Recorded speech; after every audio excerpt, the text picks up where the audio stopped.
Hello, this is Art Games. In this video, I am continuing to prepare the training data for the John Buscema Lora, which I'd like to make. Of course, my purpose for making this is so that I can draw something myself with my own hands that at least approximates John Buscema's style. It looks kind of retro, and then the AI will make it look closer to John Buscema's style. And then I would touch it up myself, obviously, since the AI makes mistakes. Of course, in order to ensure that the Lora actually works, I will type in prompts and see if it gives me something that sort of looks like John Buscema's style. But that's obviously not the main purpose that I want to use it for. I, of course, started this process in a previous video.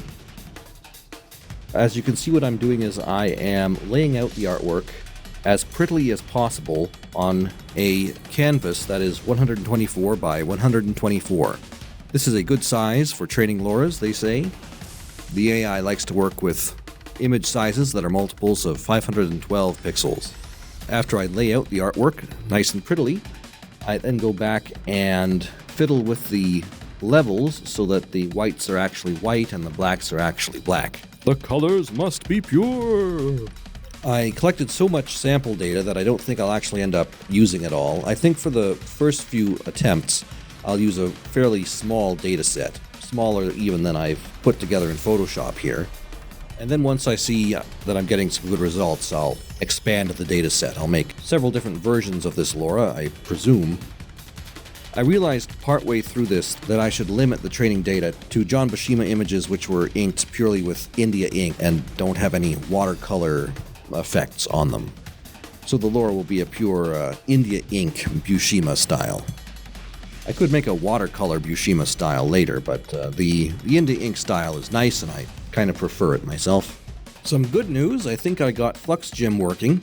When it comes to these AI programs, what I found is that the tutorials I find, they're pretty good, but I still have to figure some things out on my own because either the people making the tutorials don't understand that they're glossing over some rather complicated stuff which they take for granted, but a noob is not going to understand.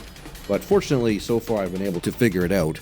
If you're someone who is easily discouraged, then you'll have some difficulty with this.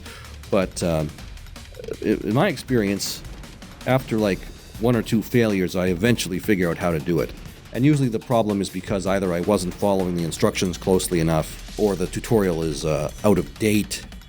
When I was trying to install FluxGym, the tutorial was geared toward people who already understand how to use Python, and I don't know how to use Python, but I figured it out.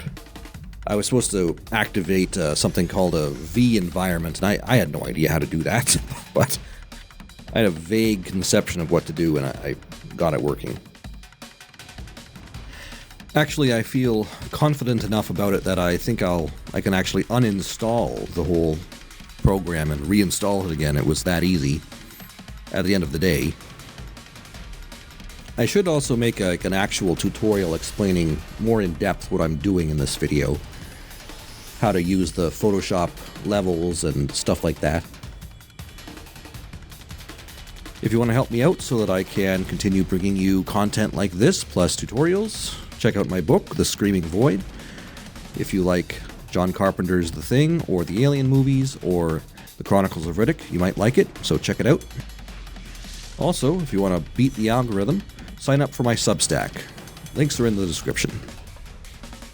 Most of the internet tries to second-guess your choices about what you want to see, but Substack seems to be a fairly simple way to beat the algorithm. If you want to see someone's content, subscribing to their Substack, if they have one, is the way to do it. You know, multi-million-dollar or multi-billion-dollar companies pay people huge amounts of money to beat the algorithm, and most of us can't afford that. But Substack is an economical way to actually get your content in front of people's faces. As far as I know, there's no shadow banning or any nonsense like that. Anyway, thanks for watching.